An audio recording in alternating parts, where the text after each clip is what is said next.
ikipe y'igihugu y'u Rwanda iri muri Sekafa bari munsi y'imyaka 17 yatsinzwe umukino wayo wa mbere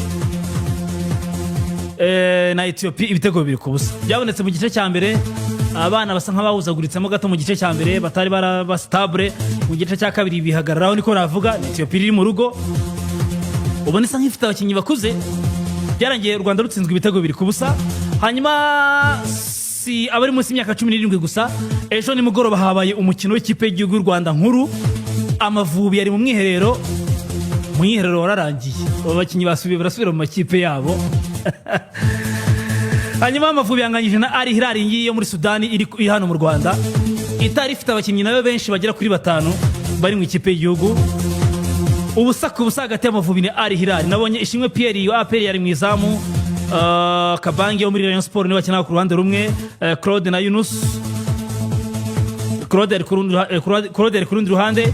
Yunus wa APR, Abdul wa Mukura, Christian wa Mukura, Sanifura Kedi wa Kiyovu Sport, Jean Bosco Ruboneka wa PRFC, Ntirushwa Aime wa AS Kigali, Prince yari kuri pointe no wa AS Kigali na Gilbert w'ikipe ya PRFC.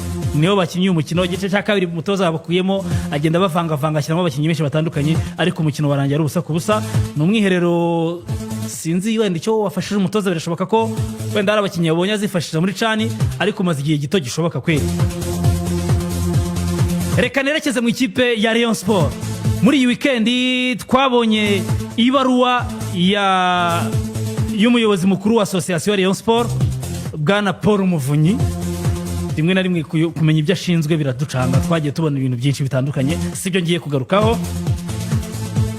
Ntekereza ko yicaye akumva ubusabe bwa fan base. Bari bamusabye ko bitarenze iminsi 30 agomba kuba yatumije Assemblée Générale, inama y'inteko rusange igomba kwigirwamo byinshi bitandukanye.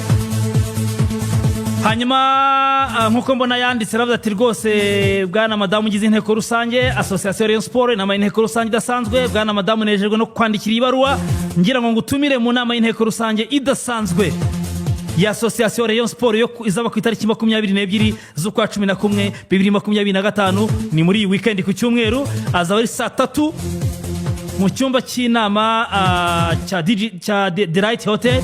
Hanyuma rero ingingo izaganirwaho nuko umuryango uhagaze n'icyakorwa mu gushaka umuti w'ibibazo bihari mu ikipe ya Rayon Sport. Ati kubera uburemere bw'ibizigirwa muri iyi nama nta muntu yemerewe kubura cyangwa ngo akererwe. Paul Muvunyi niwe wasinye kuri iri tangazo cyangwa se kuri ubutumire bw'inama, amenyesha RGB, anamenyesha Ferwafa